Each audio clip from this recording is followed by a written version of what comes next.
Hi, Ken. Yeah, right. Can you see me okay? Yeah. Okay, great. Let's see. I'm about to see you. Great.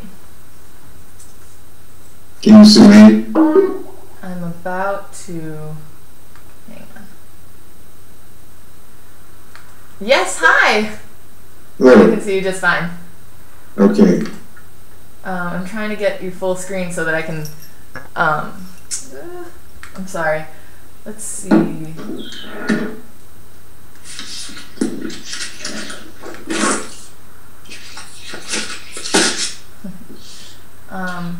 I might need you to call me back real quick because I can't, for some reason, I can't get it to be full screen. Do you mind calling back real quick one more time? All right. Okay, thank you.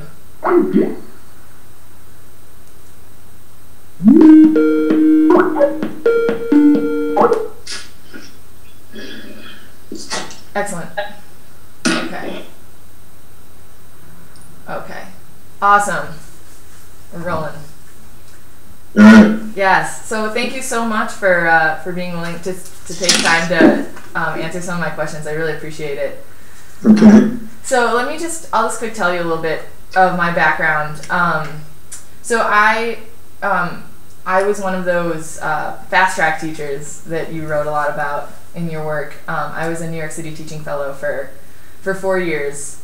Okay. And I left teaching for, a lot of the same reasons that you talked about in your work. Just because I was frustrated by a lot of the conditions I saw in the schools, because I worked in a lot of high need schools. So I'm at the University of Denver now in a PhD program. And I chose to research you because I was really interested in a lot of the work you did around teacher preparation. Mm-hmm. So I have a few questions to ask you, and I will be showing this to the class on Thursday, if you're okay with that. That's fine. Yeah. Okay, great. Excellent. So I figure to give some background for people who haven't been reading your articles, and thank you so much for sending me those articles of yours that you're still working on. And the syllabus is really helpful. I guess first off, I think we should define some key terms that come up a lot in your writing. So I guess it seems like your writing, a lot that I've read anyway, is primarily concerned with teacher education and a lot with this. You kind of define two main routes into becoming a teacher in America. And if you could you speak a little bit on that? Okay. Actually, I think there are 3 different pathways, potentially. Okay. One would be the what has been called college recommending programs, that are programs where the program is completed before the teacher becomes a teacher of record. And so from 1960 to 1990, pretty much all teacher preparation was college recommending, and colleges and universities essentially had a monopoly on preparation. Mm-hmm. And so starting in the early 80s, there was a return to what had existed for most of the history of teacher preparation in the United States, multiple pathways. And so they began to arise in the South initially, and then spread around the country. And it's still uneven in terms of how common it is. What's called early entry programs, mm-hmm. where a teacher is a teacher of record and completing some kind of program. It could be a university program, and it could be a program sponsored by somebody else. And that's another relatively new thing, that there are other folks who are out sponsoring teacher education programs, including school districts. Mm-hmm. School districts have always, for most of the history of teacher ed, sponsored teacher education. So those are 2 of them. And the third, I would say, has potential to exist, because I don't know that it actually does in all cases. I see it as more of a hybrid model. The teacher residency, in some cases, I think represents that. In fact, my colleagues are going to Denver today. Oh, really? To nice. Observe the Denver teacher residency Oh, as part of a process of developing a residency in Seattle. Okay. I almost was on that trip, but I have to be here. And so the residency potentially offers a middle way in to become a teacher, where it's more school-based. Mm-hmm. It's usually a year, but they're certified. They're certified, complete the program before they become a teacher of record. So it's sort of in between the early entry and college recommending.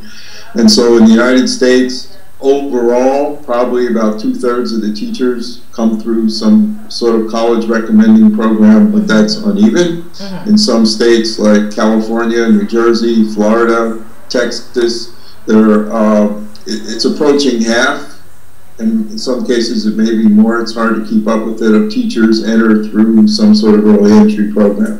Yeah. And a lot of these newer early entry programs, some of them online, are big producers of teachers. Yeah.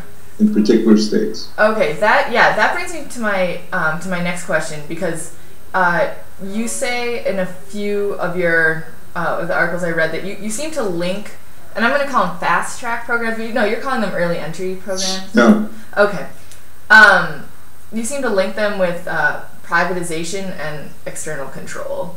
And I was wondering if you could explain a little bit what you mean by both the privatization of teacher education and also the external control that they operate by. Right. So there's teacher education is regulated by states, and so they approve programs within their states that are allowed to offer licenses. And so in the last, 8 to 10 years, the federal government has become more involved, and particularly under this administration, in controlling teacher education in certain ways. So what they want to do, those who would seek to change teacher education, many of them want to, they refer to what they call disruptive innovation, where they want to essentially blow up the system. Okay.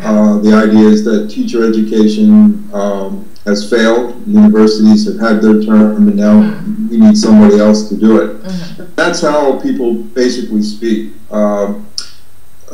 Was it George Will said the best thing that could happen to K-12 education in the United States in an editorial I'm giving my class on Thursday, is to blow up schools of education. And Reed Lyon, who was in the National Institute for Mental Health, gave a talk high up in the Bush administration, the same kind of thing, to blow up schools of education. Yeah. So I think there's extreme language. So essentially, my view of this is that some people believe that we need to establish innovation in teacher education in the same way that Google was founded and Microsoft.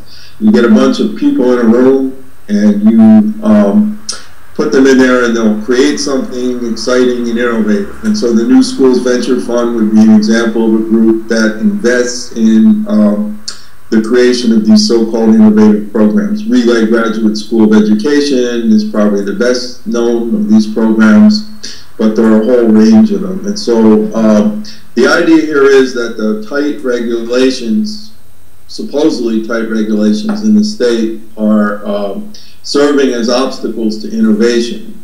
And so what they want to do is deregulate. That's the first thing. Okay. So we want to, and so there's a GREAT Act that was actually sponsored by Bennett, who was the one that introduced it, Bennett of Colorado, that would promote charter teacher education and principal preparation programs. So that's the deregulation part. You loosen the regulations to allow in these charter programs so they can be free to create things. And then you have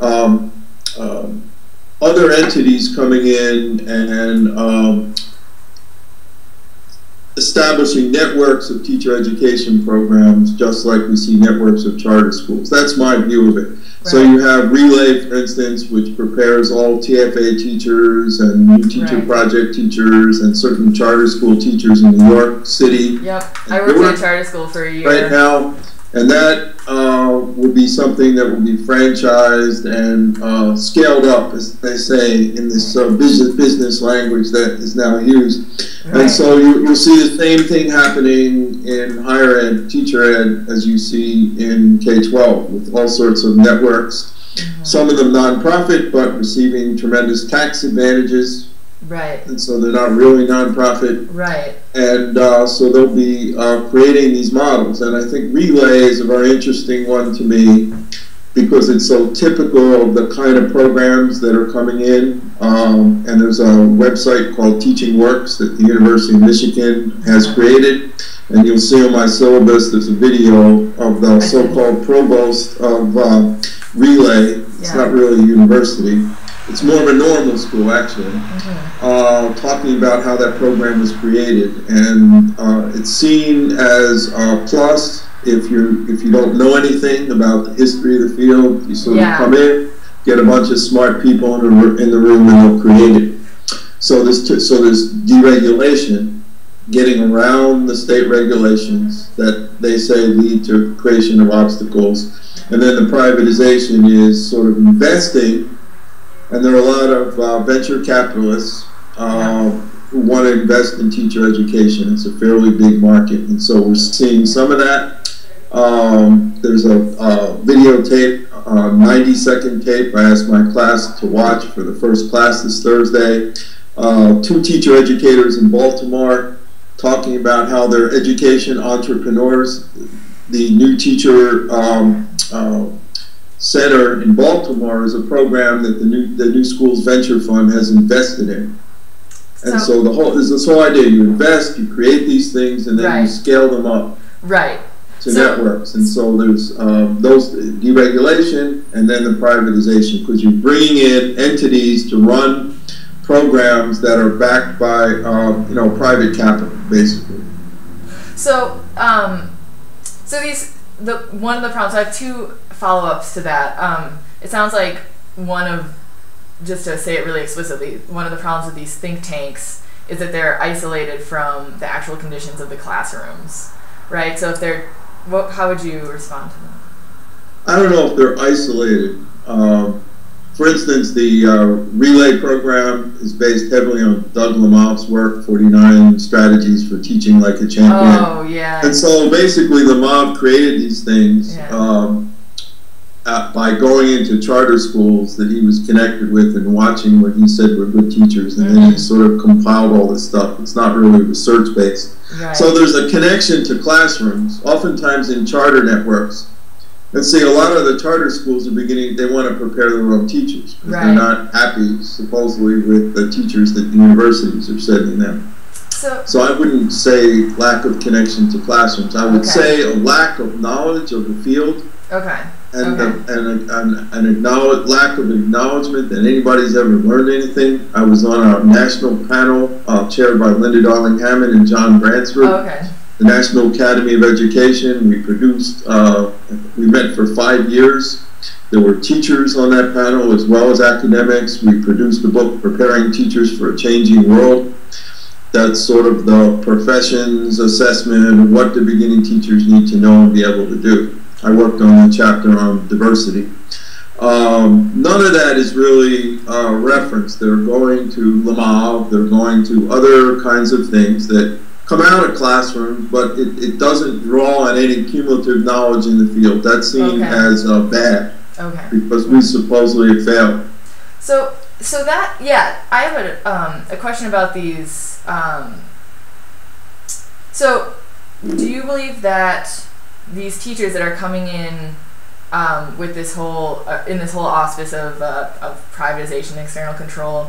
So I have a question. I'm going to ask it. I don't know what you're going to say, but do you think that if we just removed now, like the standards, the tests, and just allowed teachers to teach, do you think that at this point, because they've come in as trained, a lot of them have come in as these trained teachers and not these maybe more well-rounded kinds of teachers, that they've been trained under this system, that it would just collapse, that they wouldn't actually know how to teach it in a condition where they had autonomy in their classroom? I believe that professional preparation for teachers is necessary, and there are things that some of these new programs consider non-essential, like teachers being aware of the social, political, community context in which they're working in, being culturally competent is another example of things that are deemed irrelevant. And there's this focus on strategies, like the Lamont strategies or certain teaching practices, and I think there's more to teaching than a list of teaching practices, and and so I really do believe that professional preparation is required. I think there are a lot of problems in the current system. I don't think everything that's wrong with public education is our fault or the fault of teachers. That there are things like poverty and homelessness and a whole range of things that need to be addressed.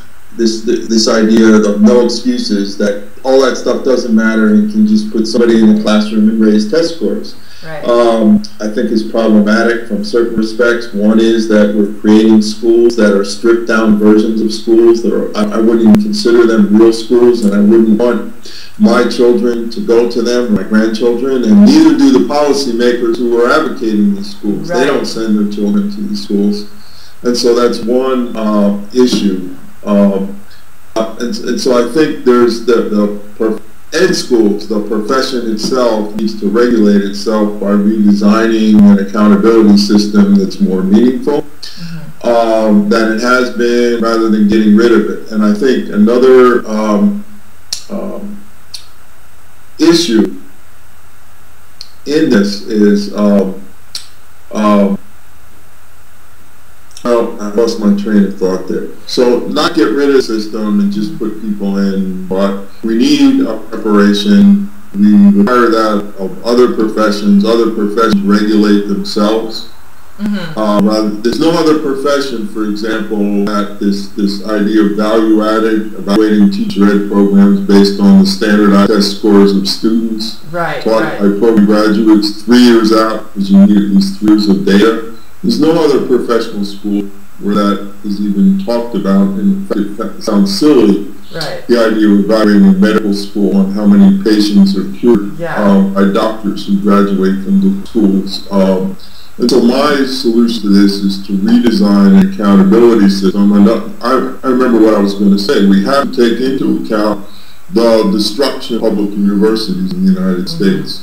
The defunding, disinvestment in these public universities where most teachers are still prepared. It's connected to all this. And so in the 3 years that I've been out in Seattle, 50% of the state support has disappeared. And that's and it's happening all over the country. That's except in a few states like, North Dakota, where they have, a lot of natural resources. But, and so we're decimating public universities. We're redirecting foundation funding and government funding to alternative programs.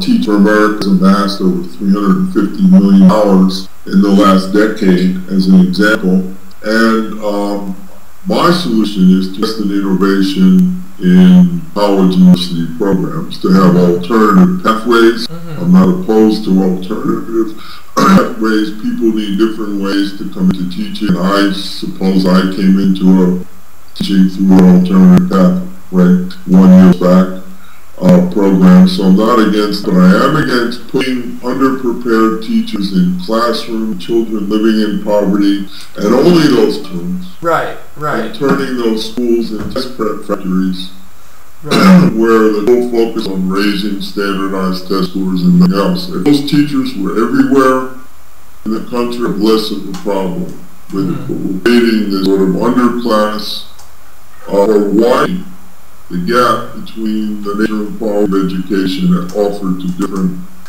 students according to the color of the skin and zip code.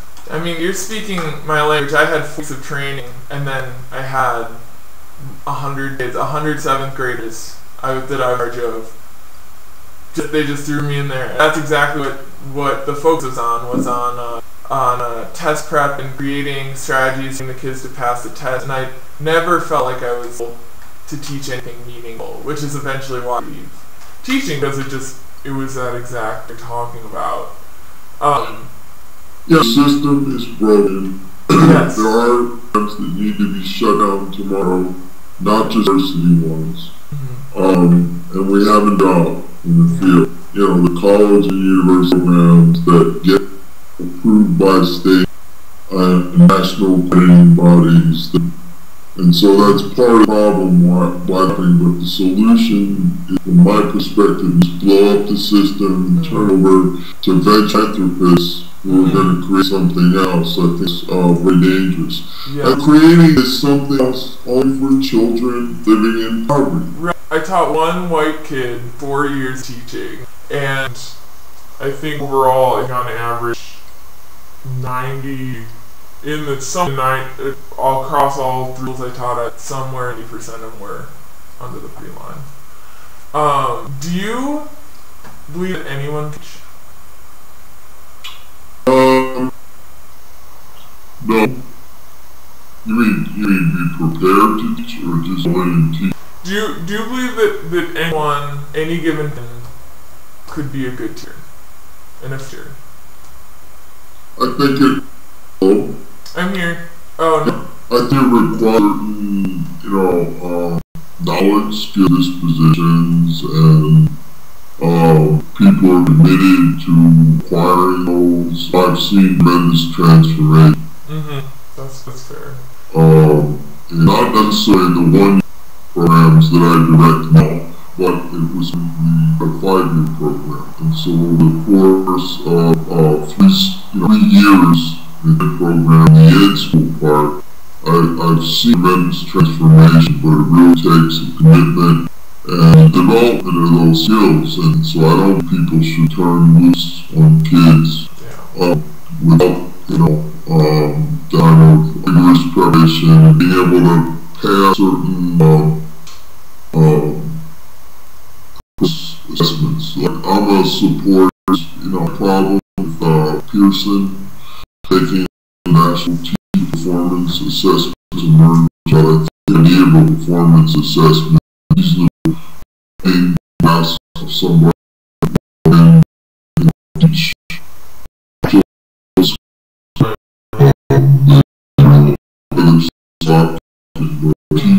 allow people to master the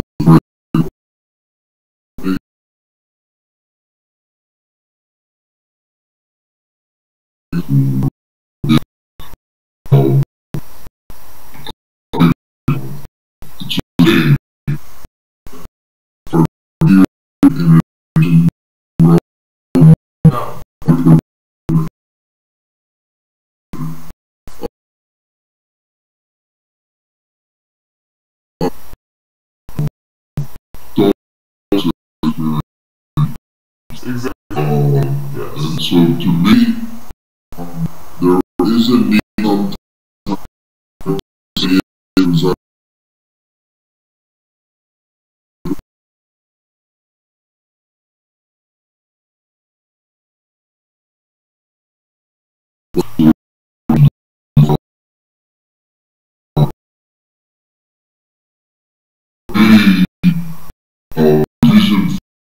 for mission necessary. Right.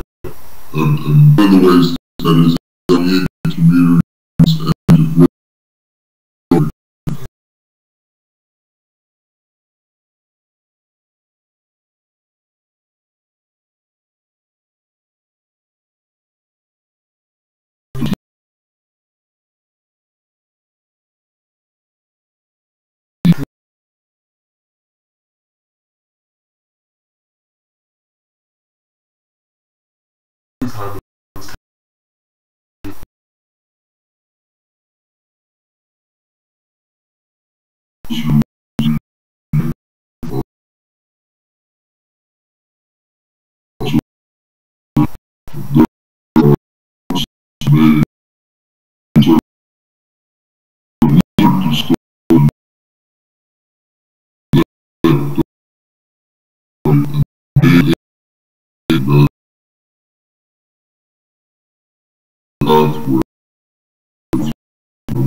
programs.